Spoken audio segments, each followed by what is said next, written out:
Përshëndetje të nderuar zonja dhe zotrinj, ja ku po ritakojemi sërish me mua Tirona Lilin për të ndaluar tek një debat që në fakt ka nisur që ditën e djeshme. Rogerti dhe Stenaldo kanë patur përballje shumë të forta me njëri tjetrin, kanë patur dinamika shumë të forta me njëri tjetrin, ku Stenaldo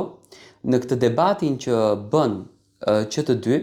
përfshiu edhe djalin e Rogertit, por njëkohësisht Rogerti përfshiu edhe nënën e Stenaldos. Inati dhe mlefi i tyre, edhe pse menduam që u qetësua dhe gjërat ranë në ujë, siç duket nuk është të qetësuar ashtu siç mendojmë ne. Ditën e sotme, teksa po vazhdonin që të debatonin të dy pranë banakut të Lori Kafe, Rogerti i tha një fjalë Stenaldos që në fakt Stenaldo i tha më përmenden nënën dhe Rogerti i tha ta shava nënën po në analogji. Tani, në moment unë nuk e kuptova çfarë është fjala analogji dhe vendosa që të hulumtoj mbi këtë fjalë, çdo të thot fjala analogji. Tani, shprehja që ja tha Rogerti Stenaldos ta shava nënën në analogji përdoret zakonisht në mënyrë figurative ose indirekte.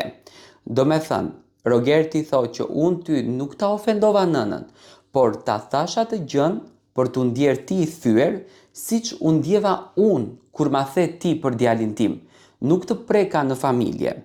Ta shava nënën me patjetër që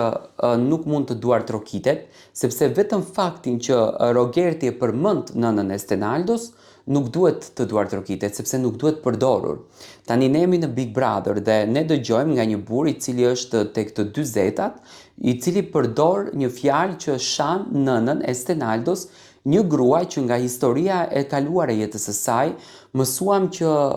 ka përdorur të gjithë energjinë e saj, të gjithë forcën, që djalin e saj të verbër të mos ta lërë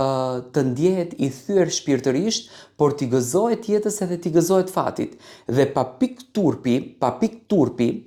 ky zotëri e shan këtë nën, që kjo nën u mbështet nga të gjithë shqiptarët, dhe më pas i thot ditën e sotme që të mundoj që ta arsyeton sharjen, ta shava nënën me analogji. Unë mendoj që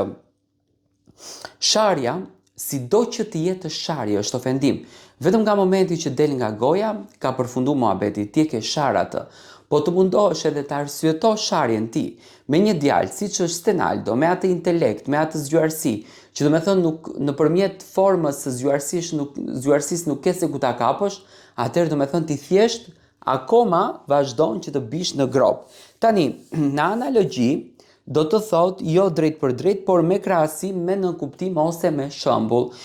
Por Rogerti, në mënyrën se si e shau nënën e Stenaldos, nuk kishte as krahasim, as shembull, as në mënyrë jo të drejt për drejt, po ja tha direkte troç muhabetin. Dhe për këtë gjë, do me thënë, a ju munduaj që tani fyerjen që bëri kundërdrejt Stenaldos dhe nënës së tij ditën e djeshme, të mundohej që ta arsyeton.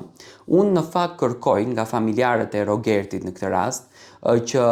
të bëj një dron, të bëj një dron të madh të bukur dhe t'i çoj një mesazh Rogertit brenda asaj shtëpie, që le të lua në kuadër të lojës dhe jo duke ofenduar të gjithë banorët e tjerë, sepse nuk mundet më banorët të arsyetohen në këtë pikë të lojës, nga që Rogerti që në ditën e parë e deri më sot me libër shpije i ka sharë e ofenduar të gjithë ato banorë dhe e pranon për vete me shumë krenari që jam ofenduesi më i madh, por të paktën le të mos të prekën edhe në kështu ngjarje, siç është rasti me nënën e Stenaldos. Unë më vjen shumë keq dhe sinqerisht unë mendoj që në raste të këtilla familjarët duhet kërkojnë falje. Stenaldo ndoshta e ka pak inat se banorët e tjerë nuk e trajtojnë ashtu siç atë zoti e ka dhënë, por unë mendoj që Stenaldo duhet të jetë në linjë të njëjtë me banorët e tjerë, derisa produksioni ka vendosur që Stenaldo të jetë pjesë e këtij kasti, Stenaldo duhet me patjetër që të jetë në linjën e njëjtë, por jo banorët, do me thënë ta shohin Stenaldon